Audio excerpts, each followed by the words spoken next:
अब इसमें नेक्स्ट देखना, देखो जैन धर्म में ज्ञान को बड़ी महत्वता दी गई, नॉलेज को। कारण उसका ये है, देखो आप अगर ज्ञान को जैनिज्म में देखो तो त्रिरत्नों में भी ज्ञान मिलता है ना। त्रिरत्नों में भी ज्ञान शब्द का उपयोग है, सम्यक ज्ञान।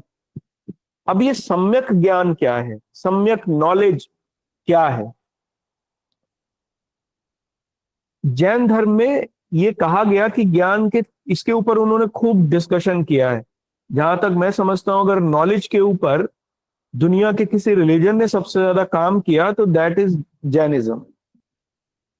उन्होंने बताया कि ज्ञान के तीन स्रोत हैं और ये 5 प्रकार का है, 5 टाइप का है। कौन कौन सा ज्ञान है 5 प्रकार का? एक कहा उन्होंने मति ज्ञान। मति का मतलब होता है बुद्धि। और ये जो बुद्धि है, ये कब का कैसे काम करती है? तो ये इंद्रियों से संचालित है। हमारी 5 इंद्रियां हैं, इन पांचों से संचालित। आपको कुछ छुआ शरीर पे, पिन चुभी, तो तुरंत से समझ में आया कि नहीं कुछ चुभा है। दैट इज मति इंद्रिय ज्ञान, यानी बुद्धि से जन्मा ज्ञान। तो एक तो ये है। दूसरा है श्रुति ज्ञान, यानी वो ज्ञान जो हमने सुनकर किसी धारण किया। मैं आपसे सुना रहा हूं आपको कहानी, प्रवचन बोल रहा हूं इस समय, तो आपको कुछ सीखने को मिल रहा है, दैट इज श्रवण ज्ञान या श्रुति ज्ञान कह सकते हैं इसे, यानी सुनने से जो ज्ञान मिला। तीसरा है अवधि। ये ऊपर के जो दोनों है, मति और श्रुति, ये सामान्य कोटि के ज्ञान है। मतलब ये विशिष्ट नहीं है, ये जर्नल है, कोई बहुत बड़ी बात नहीं है ये, अकॉर्डिंग टू जैनिज्म। तीसरा है अवधि, ये इंपॉर्टेंट है। इसको उन्होंने कहा दिव्य ज्ञान। दिव्य ज्ञान कैसे? देखो हम लोगों को मति ज्ञान और श्रुति ज्ञान केवल वहां तक प्राप्त हो सकता है, यानी मति और श्रुति की सीमाएं हैं। जैसे मैं सुना रहा हूं, आप सुन रहे हो, श्रुति ज्ञान हुआ। अब इसकी सीमा है, आप उसको नहीं सुन पा रहे जो मैं नहीं सुना रहा, आप केवल उसे सुन पा रहे हो जो मैं सुना रहा हूं, दैट इज श्रुति ज्ञान। लेकिन इसकी सीमा हो गई, और वो क्या हो गई कि जो मैं कह रहा हूं वही आप सुन पा रहे हो, जो मैं नहीं कह रहा वो नहीं सुन पा रहे। इसलिए मति और श्रुति दोनों ज्ञान वो है जो सीमित है, सीमाओं में बंधे हुए हैं। अवधि ज्ञान, इसको उन्होंने कहा दिव्य ज्ञान, ये सीमाओं में बंधा हुआ नहीं है। जब हम, मतलब इसको ऐसे समझो कि मान लो मैं यहां बैठा हूं और मैं अमेरिका की बातों को देख पा रहा हूं, अमेरिका की स्थिति को देख पा रहा हूं, अमेरिका में देख पा रहा हूं किसी आदमी को बैठे हुए, उससे बात कर पा रहा हूं या जान पा रहा हूं वहां की सिचुएशन, यानी वो ज्ञान, वैसा ज्ञान जो सीमाओं के बंधन में नहीं बंधा, जिसके ऊपर कोई सीमा नहीं है, दैट इज दिव्य ज्ञान। इसी को अवधि ज्ञान कहा गया। अवधि माने समय होता है, यानी जो काल अतीत है, समय को पार जा सकता है, उस ज्ञान को अवधि ज्ञान कहा गया। अरे आपने सुना होगा या नहीं कि आप, महाभारत में एक पात्र नहीं था संजय, वो बहुत दूर की कुरुक्षेत्र की कहानी को बता रहा था हस्तिनापुर में बैठा हुआ, ऐसा तो आपने सुना होगा कहानी में। That is a type of अवधि ज्ञान, यही दिव्य ज्ञान था। ठीक है। चौथा, जैनिज्म एक ज्ञान और बताता है, चौथा मन पर्याय कहते हैं वो। मन पर्याय का मतलब है जब वैसा ज्ञान, वैसी नॉलेज किसी व्यक्ति के पास हो जाए कि वो दूसरे के मन की बात को जान सके और दूसरे की बुद्धि की बात को वो पढ़ सके, मस्तिष्क की बात को समझ सके कहने के से पहले ही। अन्य व्यक्तियों के मन को पढ़ना, उनके मस्तिष्क को पढ़ लेना, जान लेना, दैट इज मन पर्याय। ये चौथे कोटि का ज्ञान है। और पांचवा होता है कैवल्य। इसको संपूर्ण ज्ञान कहा गया, कंप्लीट नॉलेज। यानी अब जिसकी कोई सीमा नहीं रही, उसके सब सीमा बंधन समाप्त हो गए। ये मतीन्द्रिय, श्रुतीन्द्रिय, अवधि, मन पर्याय सबसे परे है, सब इससे नीचे है, ये सबसे ऊपर है। ठीक है, ये 5 प्रकार का ज्ञान उन्होंने कहा। इसके स्रोत क्या है? इस ज्ञान के स्रोत क्या है? तो 3 स्रोत बताए उन्होंने। एक तो प्रत्यक्ष है। प्रत्यक्ष माने जब आप किसी चीज को देखकर, पढ़कर, डायरेक्टली सुनकर ज्ञान को प्राप्त करें, दैट इज प्रत्यक्ष, डायरेक्ट। जैसे आप किताब पढ़ें और आपको नॉलेज हो, दैट इज डायरेक्ट ज्ञान या प्रत्यक्ष ज्ञान। दूसरा है अनुमान। अनुमान का मतलब यह है, मैं आपसे कह रहा हूं, अब दैट इज इनडायरेक्ट। जो मैं कह रहा हूं अब आपको ये अनुमान के रूप में प्राप्त हो रहा है कि हाँ, हमने किसी से सुना था है कि ऐसा है। तो वो ज्ञान जो दूसरे व्यक्तियों से प्राप्त हो या जो अनुमान के ऊपर आधारित हो, जो हम लोग अपने मन से मान के प्राप्त करें, दैट इज अनुमान। इसको हम लोग तीसरा स्रोत, दूसरा स्रोत है ये ज्ञान। और तीसरा स्रोत उन्होंने बताया जो सबसे बेहतर है, वो है तीर्थंकरों के वचन। ठीक है ना? द गाइडेंस ऑफ या टीचिंग्स ऑफ तीर्थंकराज। जो 24 तीर्थंकर हुए, उन्होंने जो कहा, वो तीसरा स्रोत है ज्ञान का। और यही सर्वोत्तम स्रोत बताया गया है जैनिज्म में। इसलिए जैनिज्म में 5 तरीके का ज्ञान बताया गया है और उसे प्राप्त करने के 3 स्रोत हैं। ठीक है, तो हिस्टोरिकल फैक्ट हैं जैनिज्म के बारे में। दर्शन तो मेरे हिसाब से उनका कंप्लीट ही हो गया। देखो, महावीर स्वामी ने अपने विचारों के प्रचार के लिए अपने कुछ अनुयायियों को चुना, अपने कुछ फॉलोअर्स को चुना। ये शुरुआत में 11 थे और इन 11 को मिला के एक संघ बनाया उन्होंने। इन 11 अनुयायियों को गणधर कहा गया। गणधर कहा गया इन 11 को। और पहले तो महावीर इनके अध्यक्ष थे। बाद में महावीर की मृत्यु के पश्चात सुधर्मन, वो जैन संघ के अध्यक्ष थे पहले। तो देखो, जैन धर्म अनीश्वरवादी है, ईश्वर को नहीं मानता है, आत्मा के अस्तित्व को स्वीकार करता है, लेकिन इस फॉर्म में नहीं जिस फॉर्म में सनातन धर्म में उसको माना गया है या ब्राह्मण धर्म में माना गया है। आत्मा के अस्तित्व को लेकिन स्वीकार करता है, ईश्वर को नहीं। हाँ, लेकिन जैन धर्म में देवताओं का अस्तित्व को स्वीकारा गया है।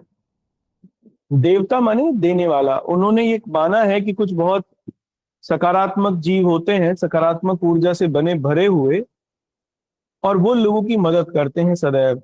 तो देवताओं के अस्तित्व को स्वीकारा गया है, लेकिन ईश्वर के अस्तित्व को नहीं माना गया। और वो कहते हैं लेकिन सबसे ऊपर इनमें जैन है, जिन है, जिनेन्द्र है सबसे ऊपर। यानी वो व्यक्ति जिसने कैवल्य की प्राप्ति कर ली है, वो देवताओं से भी ऊपर है। देवता उसको फॉलो करते हैं। और शायद इसीलिए अभिषेक ने बताया भी कि जब महावीर स्वामी स्वर्ग के द्वार पर पहुंचे तो उनको इंद्र स्वयं लेने के लिए आए। ऐसी कहानी है जैनिज्म में। खैर, आपको केवल इतना याद रखना है कि जैनिज्म अनीश्वरवादी धर्म है, ईश्वर को नहीं मानता है, इसीलिए नास्तिक धर्म माना गया है उसे। क्योंकि हमारे यहाँ पर तो एक ही बात है ना कि जो ईश्वर को नहीं मानता वो नास्तिक है, ईश्वर के अस्तित्व में विश्वास नहीं करता वो नास्तिक है। जैनिज्म नहीं करता, न ही बुद्धिज्म करता। बुद्धिज्म तो आत्मा को भी नहीं मानता, वो ये भी नहीं मानता कि कोई आत्मा नाम से कोई चीज है। जैनिज्म जरूर थोड़ा कंसीडर करता है, लेकिन उस फॉर्म में नहीं, आत्मा जीव के फॉर्म में कंसीडर करता है वो आत्मा। ठीक है, अगले पॉइंट से लिखना। देखो वो जैन धर्म संसार को स्वीकार करता है, वो मानता है कि जो ये सृष्टि है ये है। जैसे आ, कई दर्शन हुए, हालांकि आगे चल के होंगे, इस समय यहाँ तो नहीं है उनका जिक्र। तो आप जैसे उसमें देखें, शंकराचार्य शंकर का वेदांत अगर आप देख पढ़ें तो उसमें जगत को मिथ्या कहा गया है ना। और जैसे उसमें है वो शंकर भाष्य में लिखा हुआ है, जगत मिथ्या, अहम ब्रह्मास्मि जगत मिथ्या, जीवो देवो नाह पर है, ऐसा करके उसमें कुछ है। तो जगत मिथ्या माने कि संसार संसार को ना तो उसके एग्जिस्टेंस को माना गया और ना ही उसे डिनाई किया गया, दोनों के बीच की बात है। लेकिन जैनिज्म जो है वो मानता है कि हाँ संसार है, पर इसको ईश्वर ने नहीं बनाया, ईश्वर नाम की कोई चीज नहीं है जिसने इसको बनाया, ये तो स्वयं प्रकृति के द्वारा बना है। प्रकृति ने इसकी रचना की है, ईश्वर ने नहीं की। वर्ल्ड। और देखो ये यहां से भी तय होता है कि जैन धर्म ने ये बताया ना कि ये जो संसार है ये 6 चीजों से मिलके बना है। उनमें से एक पुद्गल है जो भौतिक तत्व है। तो जैनिज्म यही मानता है कि जो संसार है वो पुद्गल से मिलके बना है। तो फिर इसका मतलब संसार में वो यकीन करते हैं। देखो बौद्ध धर्म में वर्ण व्यवस्था की न तो बौद्ध धर्म ने कोई निंदा की, न ही जैन धर्म ने कोई निंदा की है वर्ण व्यवस्था की, वर्णा सिस्टम की। हालांकि ये जरूर था कि इन्होंने जो ब्राह्मणिक हेजेमनी थी, ब्राह्मण धर्म की जो एक चौधराहट थी, उसे जरूर, उसके ऊपर जरूर क्वेश्चन मार्क किए।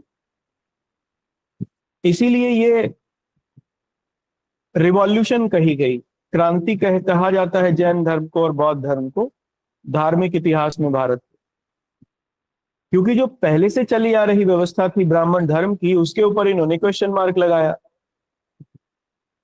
जैसे ब्राह्मण धर्म में केवल ये बताया गया था, या जो फॉलो कर रहे थे, कि मोक्ष केवल ऊपरी वर्ग के लोगों को मिल सकता है, शूद्रों को मोक्ष नहीं मिल सकता, या समाज का जो निचला वर्ग है उसे मोक्ष नहीं मिल सकता।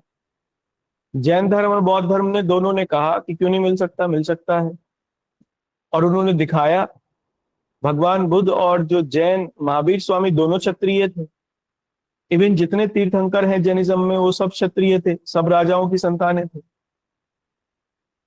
तो actually it was a question mark on the Brahmanic aetiology. पर वर्ण व्यवस्था की निंदा इन्होंने नहीं की। जैसे दोनों ने ही ये माना, जैसे जैन धर्म ने तो ये माना ही बड़े लेवल पर, हालांकि बौद्ध धर्म कुछ करता है दबे स्वरों में, पर जैन धर्म बिल्कुल नहीं करता वर्ण व्यवस्था को चैलेंज। इवन जैन धर्म ये कहता है कि अगर कोई व्यक्ति निम्न कुल में उत्पन्न हुआ है तो उसके पीछे का कारण केवल इतना है, उसके पूर्व जन्म के कर्म। इस जन्म में वो अच्छे कर्म करे, अगले जन्म में उच्च कुल में उत्पन्न हो जाएगा। इसलिए वो पूरी तरीके से कर्म के सिद्धांत के ऊपर निर्भर करते हैं वर्ण व्यवस्था के मामले में। ठीक है, अर्थ। ठीक है, इसका मतलब ये हुआ कि दो बातों में यकीन करता है, एक पुनर्जन्म में यकीन करता है, री इनकारनेशन में, है ना, रीबर्थ में। और दूसरा कर्मवाद में, कर्मवाद के सिद्धांत में। दोनों बातें तय हो गई ना? अरे बताओ, तय हो गई ना? अब इसमें अगले पॉइंट से आप लिखना, नेक्स्ट पॉइंट से एक आध बातें इसमें और हैं।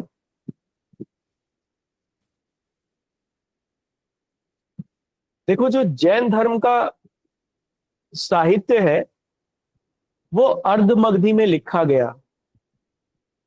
अर्धमगधी वो भाषा है जिससे हिंदी का जन्म हुआ बाद में।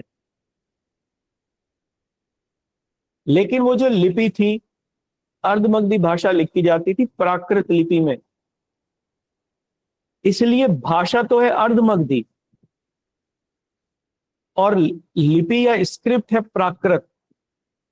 ये उस समय सामान्य लोगों की बोलचाल की भाषा थी। देखो, जब जैन धर्म भारत में आया, या सॉरी इवॉल्व हुआ, उसका जन्म हुआ, उस समय दो तरीके की भाषाएं थी भारत में। एक संस्कृत थी और एक थी अर्धमगधी भाषा। संस्कृत एलीट क्लास की भाषा थी, समाज का ऊपरी वर्ग संस्कृत बोलता था,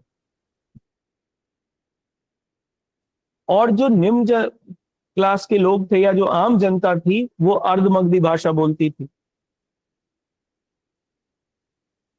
अर्धमगधी लिखी जाती थी प्राकृत में, लिपि थी प्राकृत उसकी। इसलिए जैन धर्म का जो साहित्य है वो प्राकृत भाषा में, सॉरी प्राकृत लिपि में लिखा हुआ मिलता है। भाषा अर्धमगधी है। तो आप लिखना, क्योंकि आम जनता की भाषा में लिखा ना वो, जिससे लोगों तक पहुंच सुनिश्चित हो सके, आम जनता उसको जाने, आम जनता उसको सीखे। क्योंकि संस्कृत तो थी नहीं आम जनता की भाषा, सदैव से एलीट क्लास की भाषा रही हो, इसीलिए संस्कृत का विकास नहीं हुआ भारत में। अब चाहे कुछ भी कहते रहो। ये एक और इंपॉर्टेंट है इसमें, देखो भगवती सूत्र एक बुक है, महावीर स्वामी की इसमें जीवनी है, उनकी बायोग्राफी है ये। इसमें 16 महाजनपदों का जिक्र है, 16 महाजनपद का। 16 महाजनपदों के बारे में सबसे पहले जानकारी अगर कहीं मिलती है तो that is in Jainist literature, और फिर बुद्धिस्ट लिटरेचर में मिलती है। जैनिस्ट लिटरेचर में जिस किताब में मिलती है दैट इज भगवती सूत्र। जैन धर्म के प्रमुख तीर्थ स्थल, प्रमुख तीर्थ स्थल, इंपॉर्टेंट तीर्थास या important religious sites, important religious site of Jainism. पहला लिखना सबसे पहले, एक काम करो सबसे पहले लिखो इसमें अयोध्या, श्रावस्ती को भी छोड़ो, सबसे पहले लिखो अयोध्या। देखो सबसे इंपॉर्टेंट है अयोध्या, इसीलिए आजकल कुछ लोग जैनिज्म को, जैन धर्म को हिंदू धर्म से जोड़ने पे तुले हुए हैं। एक बहुत तगड़ा प्रयास है, और मुझे नहीं पता कि जैन धर्म के लोग इससे कितने वाकिफ हैं, या शायद वो जुड़ने की तैयारी में है इसलिए वो चुप हैं। इवन यहां तक भी है, हिंदू लॉ में जैनिज्म को हिंदू लॉ के हिसाब से वो ट्रीट करते हैं, जबकि ऐसा है भी नहीं। जैनिज्म एक अलग, एक डिफरेंट, और कह सकते हैं कि एक बहुत इम्पोर्टेंट,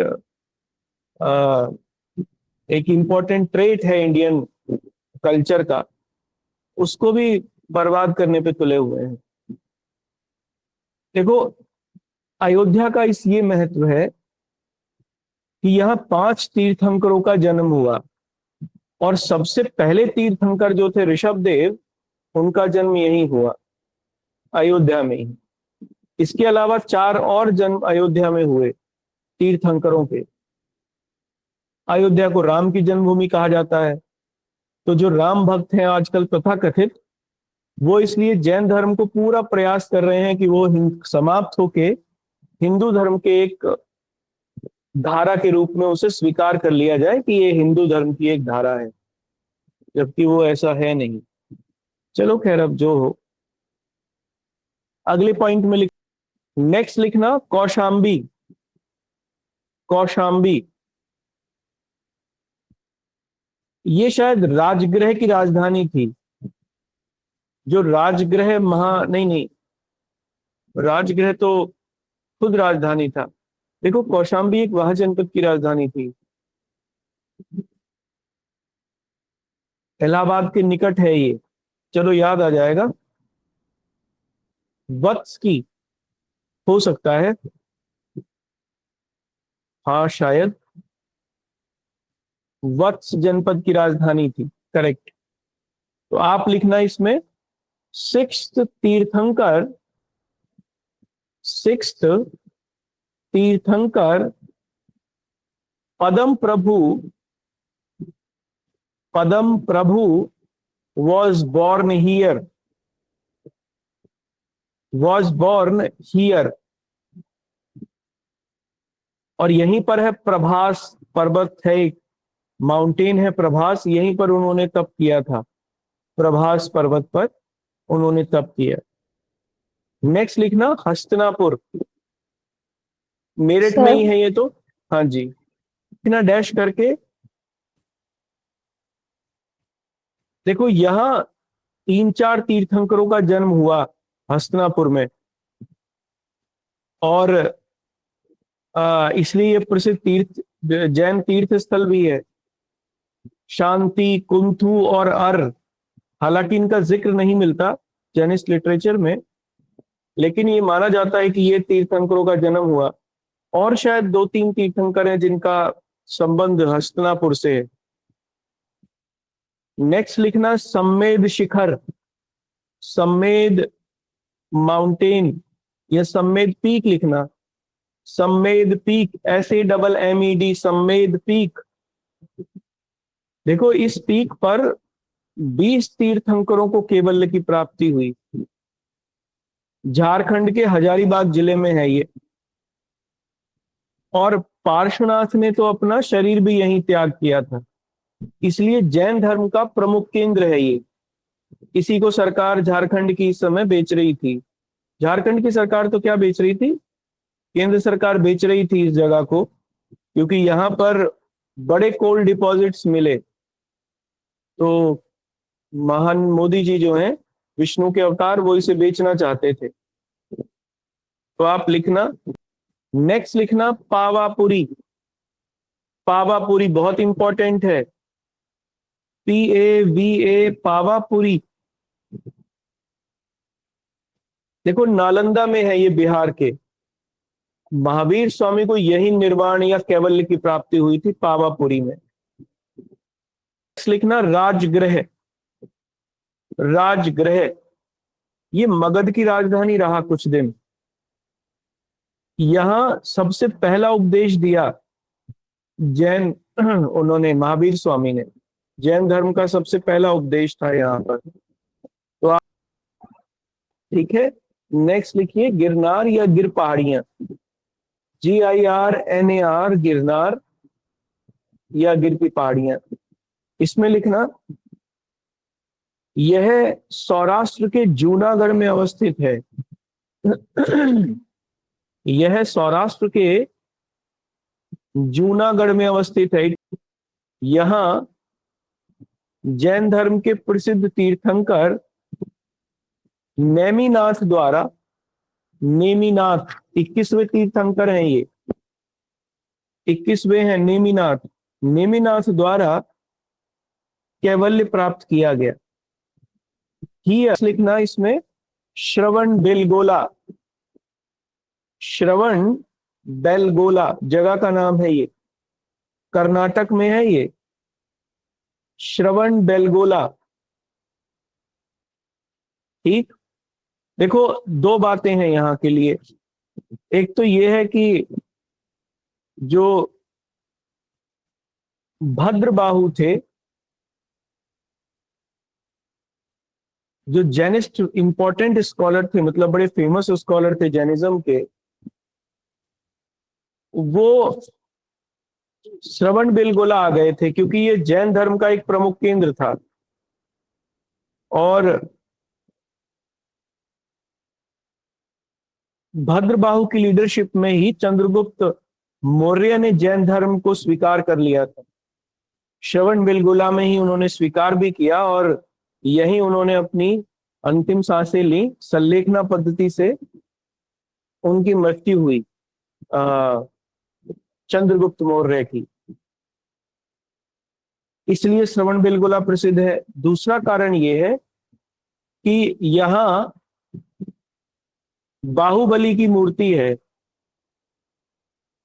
जिसे चामुंड राय वगैरह ने बनवाया था।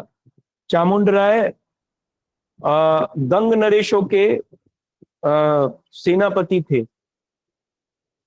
गंग नरेश उनको कैसे थे, ये गंग रूलर्स थे, मतलब गंग राजवंश था ये। और इन्होंने शायद 7वीं या 8वीं शताब्दी में ये मूर्ति विशालकाय बनवाई भगवान बाहुबली की। ये ऋषभ देव के पुत्र थे बाहुबली। भगवान बाहुबली ऋषभ देव के पुत्र थे। इनकी मूर्ति है यहाँ, गोमतेश्वर की मूर्ति इसे कहते हैं। ये कर्नाटक के श्रवण बेलगोला में ही है, इसलिए ये दो बातों को लेकर प्रसिद्ध है। ठीक है। A giant statue of Gomateshwara Bahubali is located. पहले देखो राजा बनवाते थे ये ऊंची ऊंची विशालकाय मूर्तियां, है ना, और वो उसमें अपनी आस्था प्रकट करते थे। आज भी देखो राजा यही कर रहे हैं, हमारे महान मोदी जी यही काम कर रहे हैं, विशालकाय मूर्तियां बनाते हैं, क्योंकि वो राजा हैं। देखो उनके सारे काम आपको राजाओं वाले मिलेंगे। हमारे माननीय प्रधानमंत्री जी के नए नोट चलाना, राजा भी यही करते थे। जब वो आते थे तो तुरंत नए सिक्के चलाते थे अपने नाम से। अब हालांकि वो बात अलग है, वो अपने नाम से नहीं चला सकते, अगर चला पाते तो जरूर चलाते। नहीं लगाई बस उन्होंने, हैं? अपनी फोटो नहीं लगाई बस उन्होंने। बस उन्होंने ये नहीं किया, बाकी सब उन्होंने किया। और दूसरी ऊंची ऊंची प्रतिमाएं, मंदिर बनवाना, that was the basic concept of rajas of that time. देखो बौद्ध धर्म में दो संगतियां हुई। संगति माने काउंसिल। पहली हुई 300 ईसा पूर्व में, और 300 बीसी में भगवान महावीर की डेथ के बाद ये होने वाली पहली संगति थी। इसके अध्यक्ष थे स्थूल भद्र, और इसमें दो बातें हुई। देखो हुआ क्या, जैन महावीर स्वामी की मृत्यु के बाद कुछ चेंजेस आने लगे थे जैन धर्म में। चेंजेस ये थे, वैसे तो महावीर स्वामी के समय से ही आने लगे थे, जब वो थे उसी समय। पहली समस्या तो क्रिएट की उनके दामाद ने ही, जमाली ने। कुछ बातों के ऊपर उनका मतभेद हो गया महावीर स्वामी से।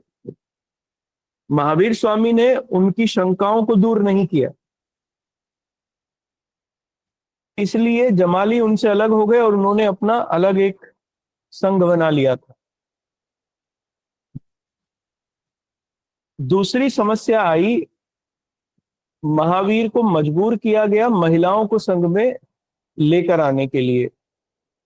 शायद चंदना वो नाम था उनका, जो पहली महिला थी जिन्हें महावीर ने दीक्षित किया। ये शायद मैंने आपको लिखवाया भी। अब आप ना मैसेज खेलते रहो, सुनना बिल्कुल मत।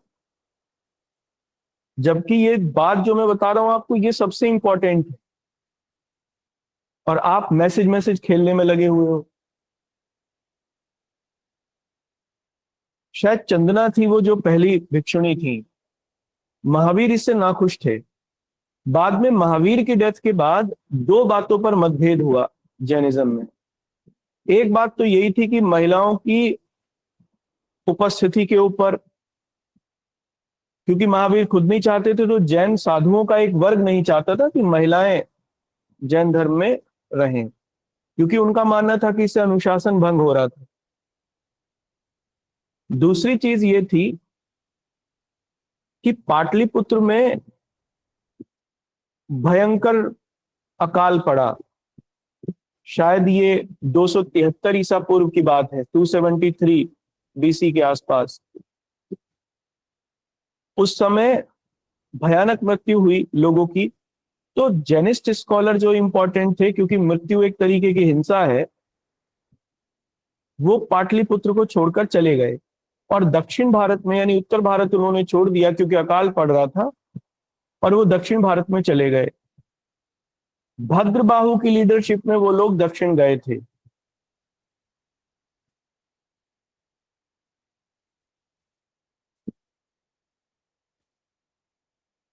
और जब वो वापस लौट के आए, भद्रबाहु जब वापस उत्तर में लौट के आए, तो उन्होंने देखा कि वहां जो बाकी के जैनिस्ट स्कॉलर रुक गए थे, वो जैन धर्म की जो मूल मान्यताएं हैं उनको स्वीकार नहीं कर रहे थे, उनको फॉलो ही नहीं कर रहे थे। उन्होंने उनमें अपने हिसाब से बदलाव कर लिए थे।